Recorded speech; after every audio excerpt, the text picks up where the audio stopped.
Hello guys, எல்லாரும் எப்படி இருக்கீங்க? நாங்கள் இங்கே சூப்பராக இருக்கோங்க. நாங்கள் வந்து அம்மா வீட்டுக்காக வந்திருக்கோம். அம்மாவுக்கு கொஞ்சம் உடம்பு முடியாமல் இருந்தது. ஸோ அம்மாவை பார்த்துட்டு போயிடலாமே அப்படின்னு சொல்லிட்டு நான் வந்திருந்தேன். நான் வந்து ஒரு 2 டேஸ்க்கு முன்னாடி வந்துட்டேன். நான் வந்ததுக்கப்புறம் ஒரு 2-3 டேஸ்க்கு அப்புறம் என்னோட அக்கா வந்தாங்க. அம்மாவுக்கு வந்து கொஞ்சம் ஹெல்த் இஷ்யூஸ், கொஞ்சம் ப்ரெஷராக இருக்க மாதிரி இருக்குன்னு சொல்லிட்டு இருந்தனால அப்புறம் நாங்கள்லாம் வந்தோடனே எங்கள் அம்மாவுக்கு எங்களெல்லாம் பார்த்தோன்னே சரியாயிடுச்சு. ஒரு ஃப்ரைடே ரொட்டீன் எப்படி இருக்கும் அப்படிங்கிறத நான் காமிச்சிருக்கேன். ஃப்ரைடே வந்து நாங்கள் வந்தப்போ பௌர்ணமி. ஸோ வந்து அன்றைக்கி கொஞ்சம் கோவிலுக்குலாம் போனோம். அது எல்லாத்தையுமே இந்த வீடியோவில் ஆட் பண்ணியிருக்கேன்.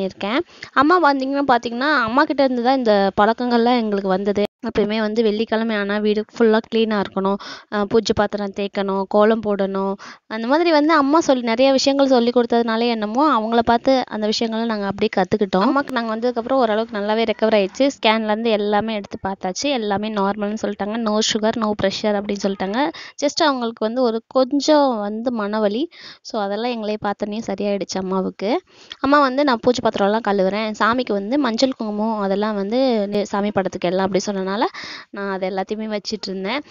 அக்கா கல்யாணம் ஆகாததுக்கு முன்னாடி இந்த மாதிரி அவங்க ஸ்கூல்லாம் படிச்சுட்டு இருக்கப்ப இந்த மாதிரி பூஜையோட வேலைகள் எல்லாமே அக்கா தான் செய்யணும்.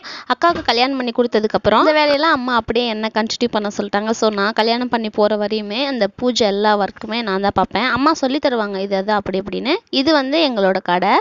இதை வந்து அப்பாவும் அண்ணனும் இதில் தான் பிஸ்னஸ் பண்ணுறாங்க. ஃபுல்லாக எலக்ட்ரானிக்கல்ஸ் ஐட்டம் தான். அந்த டிவி அதெல்லாம் இருக்குது பார்த்தீங்களா, அதோட அந்த ஃபுல்லாக அந்த சேல்ஸ் அண்ட் சர்வீஸ் தான் பண்ணுறாங்க. ஃபுல்லாக முன்னாடி ஃபுல்லாக சேல்ஸு, அப்படியே பின்னாடி பார்த்தீங்கன்னா சர்வீஸ் ரூம் மாதிரி வச்சுருக்குறாங்க. இப்போ தான் அண்ணா கொஞ்சம் ரீசெண்டாக கடையெல்லாம் செட் பண்ணாங்க. அண்ணா வந்து இப்போ சர்வீஸ் பார்த்துட்ருக்காங்க. அவங்களுக்கு மோஸ்ட்லி வந்து எல்லாம் நிறைய சர்வீஸ் வருது, அந்த மாதிரி நிறைய சேல்ஸும் ஆகுது. நாங்கள் சின்ன வயசாக இருக்கப்போ எங்கள் அப்பா வந்து இந்த ஒர்க் பார்த்தாங்க. இப்போ எங்கள் அண்ணாவும் அதில் இன்ட்ரெஸ்டடாக இருக்கிறனால அப்படியே அண்ணா வந்து இந்த பிஸ்னஸ்லாம் அப்படியே கண்டினியூ பண்ணிகிட்ருக்காங்க. அம்மா பார்த்தீங்கன்னா நெக்ஸ்ட் டே இப்போ ஃப்ரைடேனால நிறையா பூவெல்லாம் இருந்தது. ஸோ பூஜை பாத்திரம்லாம் கழுவி வச்சுட்டு பூவெல்லாம் கட்டி வச்சுட்டு இருந்தாங்க. அம்மன் கொடுங்கம்மா நான் கட்டுறேன் அப்படின்னாங்க. இல்லை பரவாயில்ல, நீ கொஞ்சம் ஃப்ரீயாக அப்படின்னாங்க. அப்புறம் பார்த்தீங்கன்னா மார்னிங் வந்து நான் எந்திரிக்கிறதுக்குள்ளே எந்திரிச்சு வீடெல்லாம் கழுவி எல்லாம் விட்டுட்டாங்க. நான் எந்திரிச்சு போய் பார்க்குறப்பெல்லாம் அம்மா வந்து வாசலில் எல்லாம் தெளித்து விட்டுட்டு வாசலில் கோலம் போட போயிட்டாங்க. அம்மா வந்து ஓரளவுக்கு சூப்பராகவே கோலம் போடுவாங்க. அம்மா தான் எங்களுக்கு சின்ன வயசுலலாம் கோலம் போடலாம் கற்றுக்கிட்டாங்க. நான் வந்து ஒரு 2nd ஸ்டாண்டர்ட் 3rd ஸ்டாண்டர்ட்லாம் எனக்கு கோலப்பொடி கொடுக்க மாட்டாங்கன்னு நான் சண்டை போடுவேன். ஏன்னா அம்மா நான் வந்து கோலப்பொடியில் கொட்டி வேஸ்ட் பண்ணிடுவேன் அப்படின்னு சொல்லிட்டு எனக்கு தரமாட்டாங்க. ஆனால் ஒரு இது ஹாப்பி நியூஸ் என்னென்னா, எங்கள் ஊர்லேயே நான் தான் ஃபஸ்ட்டு கோலப்பொடியில் வந்து ப்ரைஸ் வாங்குவேன். ஸோ அந்த அளவுக்கு நம்ம கொஞ்சம் எக்ஸ்பர்ட் ஆயாச்சு. இதெல்லாம் வந்து அம்மா கிட்ட இருந்தும் என்னோட அக்கா கிட்ட இருந்தும் தான் கற்றுக்கிட்டது. அம்மா வந்து கோலம்லாம் போட்டு முடிச்சுட்டு போய் குளிச்சுட்டுலாம் வந்துட்டு அவங்களோட ஃப்ரைடே பூஜையை வந்து ஸ்டார்ட் பண்ணிட்டாங்க. எப்பயுமே வீடு ஃபுல்லாக கமன்னு பத்தி சாம்பிராணி வாசம் இருக்கும். இந்த ரூம் பார்த்தீங்கன்னா எப்பயுமே பத்தி சாம்பிராணி வாடையாகவே இருக்கும். வீட்டுக்கு முன்னாடி எப்பயுமே ஒவ்வொரு வெள்ளிக்கிழமையும் இந்த வேப்பையிலெல்லாம் கட்டுவாங்க. கட்டிட்டு அவங்களோட பிஸ்னஸ் பார்த்தீங்களா, அந்த கிரைண்டருக்கெல்லாம் காமிச்சிட்டு வீடே பார்த்தீங்கன்னா ஒரு பக்தி மோடில் தான் இருக்கும். இந்த வேலையெல்லாம் அவங்க எத்தனை மணிக்குள்ளே செய்வாங்கன்னா, காலைல ஒரு 7 மணிக்கெல்லாம் இந்த சாமியெல்லாம் கும்பிட்டு முடிச்சிடுவாங்க.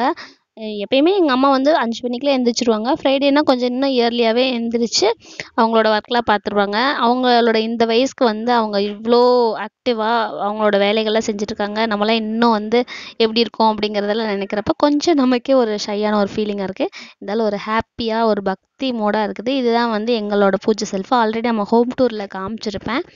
ஸோ வந்து எப்படி இருக்குன்னு சொல்லிட்டு கமெண்ட் பண்ணுங்கள். நான் வந்து உங்களுக்கு சொல்ல மறந்துட்டேன். ஆக்சுவலி வந்து வீட்டுக்கு முன்னாடியே அப்பாவோட அண்ணாவோட கடை இருக்குது. ஸோ சாமியெல்லாம் நாங்கள்லாம் கும்பிட்டு முடிச்சுட்டு அம்மா வந்து அதிரனுக்கும் திருநீர்லாம் பூசி விட்டு எனக்கெல்லாம் திருநீர் எல்லாமே பூசி விட்டாங்க. வெள்ளிக்கிழமை தான் பார்த்தீங்கன்னா என்னோட அக்கா ஊர்லேருந்து வந்திருந்தாங்க. ஸோ வந்து அன்றைக்கி பௌர்ணமினால சரி ஈவினிங்க்கு மேலே கோவிலுக்கு போகலாம் அப்படி சொல்லிட்டு பிளான் பண்ணி கிளம்பிட்டோம். எப்பயுமே நாங்கள் வந்தோம் அப்படின்னா பௌர்ணமி அந்த டைமில் வந்தோம்னா எங்கள் ஊர் பக்கத்தில் வந்து மலை கிட்ட ஒரு கன்னிமார் கோவில் இருக்குது. அங்கே எப்பயுமே நாங்கள் போயிட்டு வருவோம். அங்கே போயிட்டு வந்தாவே ஓரளவுக்கு ஒரு பாசிட்டிவாக இருக்கும்னு பார்த்துக்குங்க. இது வந்து அந்த கோயில் தான், சின்ன கோயில் தான், ஃபுல்லாக காட்டுக்கு நடுவில் மலைக்கு பக்கத்தில் இருக்கும். ஸோ அங்கே போய் சும்மா ஒரு சூடம் பத்திரிகைலாம் வச்சு சாமி கும்பிட்டுட்டு நாங்கள் வந்தாச்சு. அதுக்கப்புறம் பார்த்திங்கன்னா மலை மேலே அதுக்கு அந்த கோவில் பக்கத்துலேயே உள்ளே போனீங்கன்னா கொஞ்சம் மலை ஏறுற மாதிரி ஒரு பாறை மாதிரி இருக்கும். அங்கே பார்த்தீங்கன்னா அந்த கன்னிமார் சாமியெல்லாம் அங்கே தான் வந்து குளிச்சுட்டு போவாங்க அப்படின்னு சொல்லிட்டு ஒரு ஐதீகம் இருக்குது. அங்கே பார்த்தீங்கன்னா ஒரு பாறை குழிக்குள்ளே தண்ணி நிற்கும். அது வந்து பார்த்தீங்கன்னா எப்பயுமே ரொம்ப ஃப்ரெஷ்ஷாக இருக்கும். இதுதான் அந்த பாறை. ஊர்லேருந்து அக்கா மட்டும் வரல, அக்காவோட பாப்பா தம்பி எல்லாம் சேர்ந்து தான் வந்திருந்தோம். நானும் அதிரன் எல்லாமே போயிருந்தோம், அண்ணா எல்லாம் வந்திருந்தாங்க. ஸோ நாங்கள் எல்லாம் தான் சேர்ந்து போயிருந்தோம். பார்த்தீங்கன்னா மலை வியூ தெரியும்னு நினைக்கிறேன். கொஞ்சம் இந்த பாறை மேலே ஏறது கஷ்டமாக தான் இருந்தது, கல் முள் பாதை தான். இருந்தாலும் வந்து அந்த ஈவினிங் டைமில் தான் போயிருந்தோம், ஒரு 5 மேலே தான் போயிருந்தோம். சூப்பராகவே இருந்தது. எங்கள் அண்ணா வந்து பத்தி பொருத்திட்டு இருந்தாங்க சாமி கும்பிட்றதுக்காக. எல்லாரும் அவங்களோட வேண்டுதலை ஓப்பனாக சொல்லி இந்த பிரபஞ்சத்திட்ட கேட்டுட்டு இருந்தோம், இந்த மலையை பார்த்து கேட்டுட்டு இருந்தோம். கொஞ்சம் ஃபன்னியாக இருந்தாலும் அந்த பக்தி மோடு ஓரளவுக்கு நல்லாவே இருந்துச்சு. சாமியெல்லாம் கும்பிட்டுட்டு அப்படியே உட்காந்து ஒரு சில ஃபோட்டோஸ் அண்ட் வீடியோஸ் எல்லாம் நாங்கள் எடுத்துகிட்டு இருந்தோம். அண்ணாவை கொஞ்சம் கிண்டல் பண்ணிட்டு இருந்தோம். அப்புறம் அப்படியே அப்படியே கிளம்பியாச்சு. ஈவினிங்லாம் கிளம்பி வீட்டுக்கு போய் ஒரு டீ எல்லாம் வச்சு குடிச்சிட்டு அண்ணா வந்து திடீர்னு சரி திண்டுக்கல் போகலாம், உங்களை ஒரு கோவிலுக்கு கூட்டிகிட்டு போகிறேன் அப்படின்னு சொன்னார். ஆக்சுவலி இந்த கோவிலுக்கு நான் ரொம்ப தடவை போகணும் அப்படின்னு சொல்லி ட்ரை பண்ணேன். எங்கன்னு பார்த்தீங்கன்னா திண்டுக்கல்லில் இருக்கிற 108 விநாயகர் கோவில். இது வந்து ஏஷியாலேயே இந்த கோயிலில் இருக்க விநாயகர் தான் ரொம்ப பெருசு அப்படின்னு சொல்லியிருக்கிறாங்க. நீங்கள் வேணால் கூகுளில் சர்ச் பண்ணி பாருங்கள். போய் சாமிக்கு அருகம்புல் மாலை, அந்த எருக்கில் பூ, அதுக்கப்புறம் கொஞ்சம் பூவெல்லாம் வாங்கிட்டு சாமி கோயிலுக்கு போயிட்டோம். ரொம்ப சூப்பராகவே இருந்தது. இந்த கோவில் வந்து இதுவரையும் இந்த மாதிரி இருக்கும் அப்படின்னு சொல்லி நாங்கள் எக்ஸ்பெக்ட் பண்ணவே இல்லை. ஒரு அளவுக்கு தான் இருக்கும்னு சொல்லி நினச்சிருந்தோம். ஆனால் நாங்கள் எக்ஸ்பெக்ட் பண்ணதை விட வேறு லெவலில் இருந்தது. ஒரு 108 விநாயகர் குட்டி குட்டி விநாயகராக வச்சுருந்தாங்க. அதுக்கு நடுவில் சென்டரில் பெரிய சிவன் சிலை வச்சுருந்தாங்க. அது பக்கத்தில் பெரிய விநாயகர் வச்சுருந்தாங்க. ஸோ இந்த விநாயகர் தான் ஏஷியாலே வந்து பெரிய விநாயகர் அப்படி சொல்லியிருந்தாங்க. சிவன் முகம் பார்க்கறதுக்கு அவ்வளோ அழகாக இருந்தது. அப்படி பௌர்ணமி அன்னைக்கு சிவன் தரிசனமும் கணபதி தரிசனமும் பண்ணுறப்ப அவ்வளோ அருமையாக இருந்தது. நீங்கள் பார்க்கலைன்னா இதில் பார்த்து தரிசனம் பண்ணிக்கோங்க. நான் நம்மளோட சப்ஸ்கிரைபர் எல்லாத்துக்காகவும் நான் வேண்டிக்கிட்டேன். ஸோ எல்லாத்துக்குமே நல்லதே நடக்கும். இந்த கோயிலில் ஒரு ஸ்பெஷல் பார்த்தீங்கன்னா கேட்கவே ரொம்ப சூப்பராகவே இருந்தது. சங்கடகரா சதுர்த்தி அன்னைக்கு பிள்ளையாருக்கு நம்ம கையாலேயே பாலாபிஷேகம் பண்ணலாமா, அதுக்கப்புறம் பிரதோஷத்தன்னைக்கு நம்ம கையாலேயே சிவனுக்கு பாலாபிஷேகம் பண்ணலாம் அப்படின்னு சொல்கிறப்ப எவ்வளோ ஒரு சூப்பராக இருக்குது பாருங்கள். யாராவது திண்டுக்கல் வந்தீங்கன்னா, நீங்கள் திண்டுக்கல்லில் இருக்கிறவங்களுக்கு கண்டிப்பாக அந்த கோயில் தெரியும்.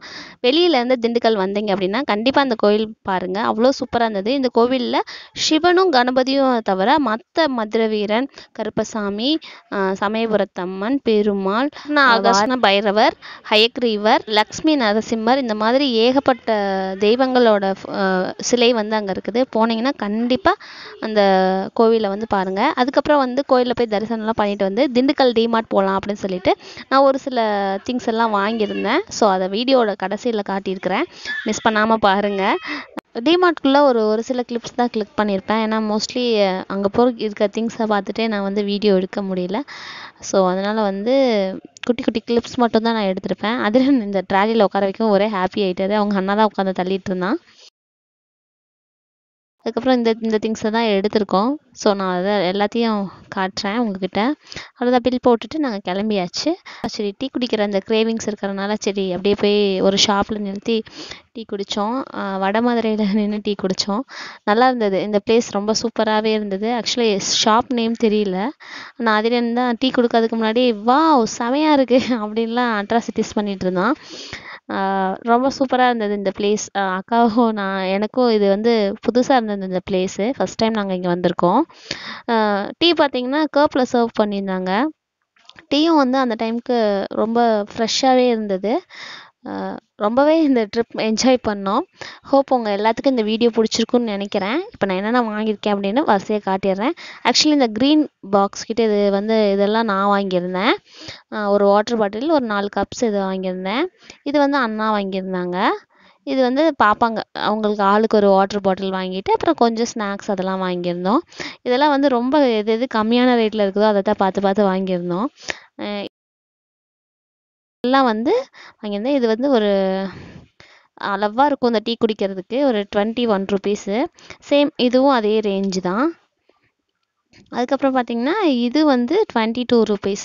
ஸோ வந்து இந்த மாதிரி கிளாஸில் செராமிக்கில் குடிக்கிறப்ப கொஞ்சம் இன்னும் ஒரு நல்லா இருக்குமே அப்படின்னு சொல்லிட்டு வாங்கினேன். ஆக்சுவலி ரொம்ப நாளாக வாங்கணும்னு ஆசை. இந்த வாட்டர் பாட்டில் பார்த்தீங்கன்னா இதுவும் ஒரு 25 ருபீஸ் தான்.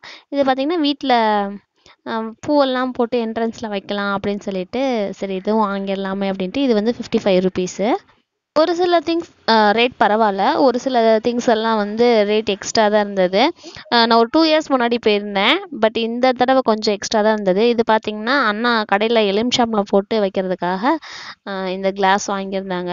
49 ருபீஸு. கொஞ்சம் வெயிட்டாக நல்லாவே தான் இருந்தது. அதே சேம் இது வந்து ஒரு காப்பர் பிளேட் வாங்கியிருந்தாங்க. இதில் வந்து குபேரனோட அந்த ஸ்டாச்சு வச்சு வைக்கணும் அப்படிங்கிறதுக்காக அதில் ஒரு பிளேட் வாங்கியிருந்தாங்க. இது சேம் அண்ணா வந்து நான் எதுக்காக வாங்கியிருந்தேனோ அதே பர்பஸ்க்காக தான் வாங்கியிருந்தாங்க. இது வந்து 55 ருபீஸு. நல்லா ஓரளவுக்கு எல்லாமே நல்லா வெயிட்டாகவே இருந்தது. அப்புறம் கொஞ்சம் ஸ்நாக்ஸு, அது ஆக்சுவலி அந்த க்ரன்ச்சிலாம் நைட்டு வர்றப்பே சாப்பிட்டுட்டோம். ஒரு பாக்ஸ் எல்லாம் காலி பண்ணியாச்சு. வந்து சாக்லேட் ஃப்ளேவர் நல்லா இருந்தது. அதுக்கப்புறம் இந்த பாக்ஸ் சேம் பாப்பாங்க வாங்கினது எல்லாமே 21, 25 அந்த ரேஞ்சில் தான் வாங்கியிருந்தாங்க. டிமார்ட்டில் வந்து ஒரு சில திங்ஸ் நல்லா இருக்குது, ஒரு சில திங்ஸ் வந்து குவாலிட்டி வைஸ் நல்லா இருந்தாலும் ப்ரைஸ் வைஸ் கொஞ்சம் எச்சாவே தான் இருக்குது. உங்கள் எல்லாருக்கும் இந்த வீடியோ பிடிச்சிருக்குன்னு நினைக்கிறேன். வீடியோ பிடிச்சிருந்தனா லைக் அண்ட் சப்ஸ்கிரைப் பண்ணிக்கோங்க. நீங்கள் புதுசாக நம்ம சேனலை பார்க்குறீங்கன்னா மறக்காமல் சப்ஸ்கிரைப் பண்ணிக்கோங்க.